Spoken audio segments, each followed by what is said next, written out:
जरा सोचो, सड़कों पर सोने वाला एक गरीब लड़का दुनिया का सबसे मशहूर फुटबॉल प्लेयर बन जाए। कुछ ऐसा ही होता है हमारी आज की कहानी में। ये एक सच्ची कहानी है एक 17 साल के लड़के माइकल की, जो अक्सर एक जगह से दूसरी जगह भटकता रहता था क्योंकि उसकी माँ एक ड्रग एडिक्ट थी। अब कुछ समय से वो अपने दोस्त स्टीवन के घर पर था। स्टीवन के पिता टोनी स्टीवन और माइकल को एक खास स्कूल में भेजना चाहते थे, लेकिन इस स्कूल में एडमिशन करवाना बहुत मुश्किल था। इसलिए टोनी ने कोच कॉटन से बात की और उसे बताया कि स्टीवन और माइकल दोनों बहुत अच्छे खिलाड़ी हैं। आखिरकार कोच कॉटन ने कहा कि वो स्टीवन और माइकल के एडमिशन के लिए प्रिंसिपल और टीचर्स से बात करेगा। आखिरकार प्रिंसिपल राजी हो गया और दोनों बच्चों को स्कूल में एडमिशन मिल गया। स्कूल के शुरुआती दिनों में माइकल को वहाँ पढ़ाई करने में काफी मुश्किल हो रही थी। वो टीचर्स की दी हुई असाइनमेंट्स और होमवर्क कभी समय पर पूरा करके नहीं लाता था। खैर, फिर रात को जब माइकल टोनी के घर पर था तो उसे टोनी और उसकी पत्नी के बीच लड़ाई झगड़े की आवाज सुनाई दी। टोनी की पत्नी माइकल के उनके घर पर रहने से नाखुश थी क्योंकि उसके मुताबिक माइकल उनके परिवार के लिए एक बोझ था।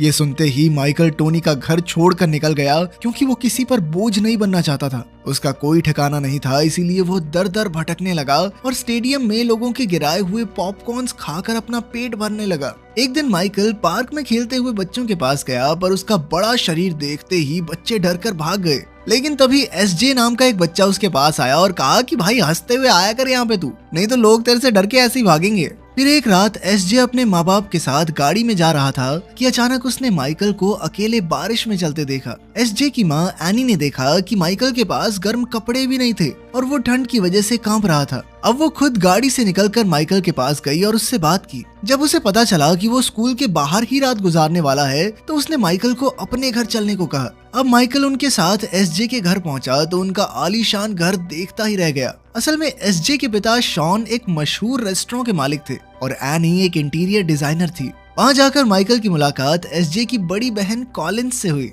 इसके बाद एनी ने उसके सोने के लिए लिविंग रूम में एक आरामदायक सोफा लगा दिया। फिर बाद में एनी और शॉन माइकल की बात कर रहे थे क्योंकि वो उसके बारे में कुछ नहीं जानते थे कि वो कौन है और कहाँ से आया है। अगली सुबह एनी ने देखा कि माइकल पहले ही वहाँ से जा चुका था। उसने घर में इधर उधर देखा तो उसे माइकल दरवाजे की ओर जाता देखा। तब वो दौड़कर उसके पीछे गई और उसे अपने परिवार के साथ थैंक्सगिविंग मनाने का न्योता दिया। थोड़ा हिचकिचाकर माइकल मान ही गया, जिसके बाद माइकल ने एनी और उसके पूरे परिवार के साथ थैंक्सगिविंग का त्योहार मनाया। फिर एनी माइकल को कपड़े दिलाने ले गई क्योंकि माइकल रोज एक ही कपड़े पहनता था। लेकिन माइकल ने कहा कि इसकी कोई जरूरत नहीं है क्योंकि उसके बहुत सारे कपड़े उसकी माँ के घर पर हैं। तब एनी माइकल को उसकी माँ के घर ले गई, लेकिन वहाँ जाकर माइकल ने देखा कि दरवाजे पर एक नोटिस लगा था, जिसका मतलब है कि उसकी माँ अब यहाँ नहीं रहती। अब उसके पास सच में कोई कपड़े नहीं थे, इसीलिए वो एनी के कहने पर उसके साथ कपड़े खरीदने चला गया। कुछ ही समय बाद एनी ने माइकल को घर में ही एक कमरा दे दिया जिसमें एक मुलायम बिस्तर और कंप्यूटर भी था।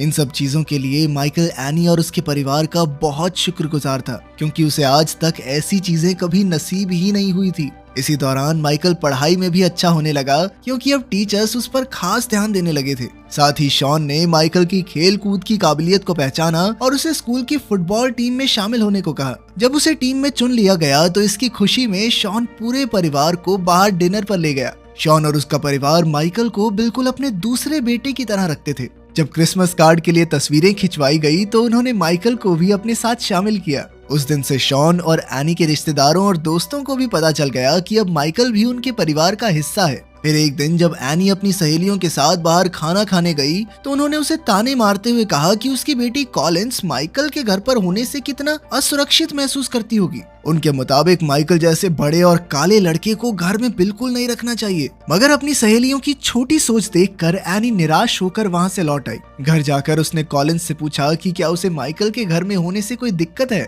लेकिन कॉलिंस ने कहा कि नहीं मम्मी, ऐसा तो कुछ भी नहीं है, क्योंकि वो भी माइकल को अपने परिवार का हिस्सा ही मानती थी। उसकी ये बात सुनकर एनी को काफी सुकून मिला। इधर स्कूल में सभी बच्चे माइकल के काला होने की वजह से उसके साथ भेदभाव करते थे, लेकिन कॉलिंस ने हमेशा उनके साथ अच्छा ही बर्ताव किया। खैर, जल्द ही माइकल ने अपने स्कूल की फुटबॉल टीम के साथ ट्रेनिंग करना शुरू कर दिया। वो पहली बार फुटबॉल खेल रहा था, इसीलिए उसे रूल्स का थोड़ा पता नहीं था। कोच ने बड़ी मुश्किल से उसे रूल्स समझाने की कोशिश की, मगर फिर भी माइकल अक्सर गलती करता रहता। इसके बावजूद भी शॉन और एनी ने कोच कॉटन से बात करके कहा कि अगर माइकल को अच्छे से ट्रेनिंग मिले तो वो बहुत आगे तक जा सकता है। इधर माइकल भी पूरा जी जान लगाकर ट्रेनिंग कर रहा था, जिसमें एसजे उसका साथ देता। फिर कुछ समय बाद एनी ने शॉन से कहा कि वो माइकल को गोद लेना चाहती है। पहले तो शॉन इस बात से सहमत नहीं हुआ क्योंकि उन्हें माइकल के अतीत के बारे में कुछ भी नहीं पता था, पर आखिरकार एनी ने उसे राजी कर ही लिया। जब एनी ने उसे गोद लेने के कागज भरे तो उसे पता चला कि माइकल के पिता एक एक्सीडेंट में मारे गए और उसकी माँ एक ड्रग एडिक्ट है।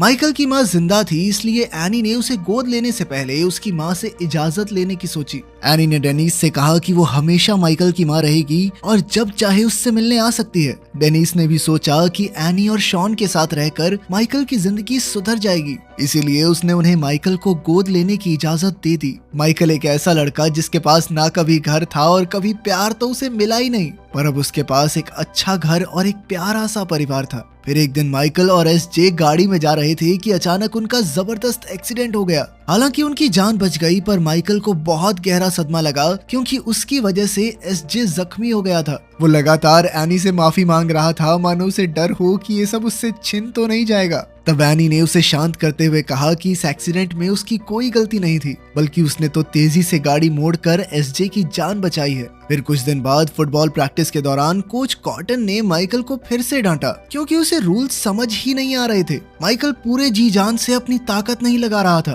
तो एनी ने उसके पास जाकर उसे समझाया कि उसे अपने साथियों की वैसे ही सुरक्षा करनी है जैसे वो अपने परिवार की सुरक्षा करता है। साथ ही एनी ने उसे एक अलग तरीके से रूल्स के बारे में भी समझाया। उसके बाद माइकल को समझ में आ गई और फिर वो रूल्स के मुताबिक खेलने लगा। तब से माइकल फुटबॉल का बहुत अच्छा खिलाड़ी बन गया और अब वो बड़े मैचेस खेलने के लिए पूरी तरह तैयार था। जल्द ही उसके स्कूल की टीम का मैच दूसरे स्कूल की टीम से हुआ। पहले तो माइकल की टीम काफी हल्की पड़ रही थी। दूसरी टीम के खिलाड़ी माइकल के रंग को लेकर उसका मजाक भी बना रहे थे। जब उन्होंने माइकल को धक्का देकर गिरा दिया तो कोच ने उसकी तरफदारी की। ये देखकर माइकल में और भी जोश भर गया और वो अपनी टीम को जिताने के लिए लग गया। जल्द ही माइकल ने पूरी गेम का पासा पलट दिया और अब उनकी टीम अपने ओपोनेंट्स पर भारी पड़ रही थी। वहीं दूसरी ओर एसजे दर्शकों में बैठकर माइकल के दमदार खेल की वीडियो बना रहा था। आखिरकार माइकल की ही वजह से उनकी स्कूल टीम मैच जीत गई, जिससे सबको उस पर बहुत गर्व हुआ। फिर अगले दिन एसजे ने माइकल के फुटबॉल मैच की फुटेज अलग अलग कॉलेज के कोचेस को भेजी और उसकी काबिलियत देखकर वो सब काफी प्रभावित हुए। एक दिन जब माइकल अपनी स्कूल टीम के साथ ट्रेनिंग कर रहा था तो कई सारे कॉलेजेस के कोच उसकी काबिलियत देखने आ पहुंचे। फिर कोच कॉटन ने माइकल को बुलाकर उसे सबके सामने खेलने को कहा। जब कोचेस ने उसे अपनी आंखों के सामने खेलते हुए देखा तो सभी बहुत ज्यादा इम्प्रेस हो गए क्योंकि उन्होंने आज तक इतना अच्छा खिलाड़ी नहीं देखा था। इस दिन के बाद सभी कोचेस माइकल को अपने कॉलेज की फुटबॉल टीम में शामिल करने की होड़ में लग गए। इसके बाद माइकल को कई सारी यूनिवर्सिटी से स्कॉलरशिप्स के ऑफर आए, पर वो स्कॉलरशिप नहीं ले सकता था क्योंकि वो पढ़ाई में उतना अच्छा नहीं था। इन स्कॉलरशिप्स के लिए उसे अच्छे मार्क्स की जरूरत थी। तब एनी ने उसके लिए एक प्राइवेट ट्यूटर को बुलाया जिसका नाम था सुई, ताकि वो माइकल की पढ़ाई में मदद करे और वो स्कॉलरशिप लेकर अच्छे कॉलेज में जा सके। इसके बाद एनी और मिस सुई के साथ की बदौलत माइकल अच्छे नंबरों से पास हो गया। अब वो यूनिवर्सिटी से स्कॉलरशिप लेकर वहाँ एडमिशन ले सकता था। माइकल के पास बहुत सारे ऑप्शंस थे और उसका फैसला सुनने के लिए काफी सारे मीडिया वाले भी वहाँ पहुँच गए। आखिरकार माइकल ने अपनी यूनिवर्सिटी चुन ली और फिर उनकी फुटबॉल टीम में भी शामिल हो गया। इसके बाद जब वो कॉलेज जाने की तैयारी कर रहा था तो उसे NCAA की तरफ से एक इंटरव्यू के लिए बुलाया गया। फिर NCAA ने एक इन्वेस्टिगेटर को जांच करने भेजा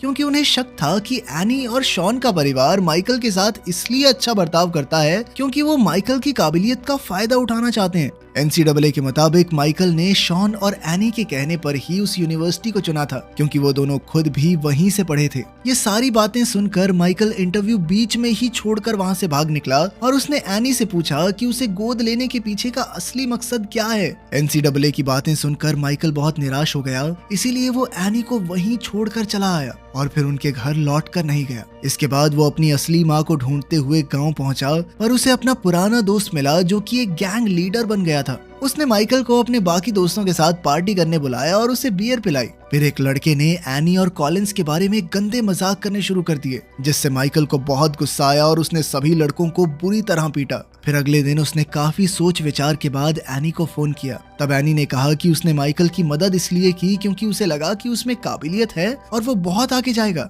तब एनी ने उसे समझाया कि वो कभी भी उसका फायदा नहीं उठाना चाहते थे। लेकिन उन्होंने हमेशा उसे आगे बढ़ते रहने को कहा ताकि वो अपनी काबिलियत के हिसाब से बहुत आगे तक जाए। तब माइकल ने एनी को माँ कहकर पुकारा और उसे गलत समझने के लिए उससे माफी मांगी। बाद में उसने NCAA के इन्वेस्टिगेटर्स को बताया कि उसने यूनिवर्सिटी को इसलिए चुना है क्योंकि यहीं से उसके माँ बाप पढ़े हैं। आखिरकार कहानी के अंत में हमें असली माइकल और उसके परिवार की तस्वीर दिखाई जाती है। आगे चलकर माइकल अमेरिकन फुटबॉल का एक बहुत ही महान खिलाड़ी बना। तो तुम्हारा फेवरेट गेम कौन सा है? कमेंट्स में जरूर बताना। मिलते हैं अगली वीडियो में।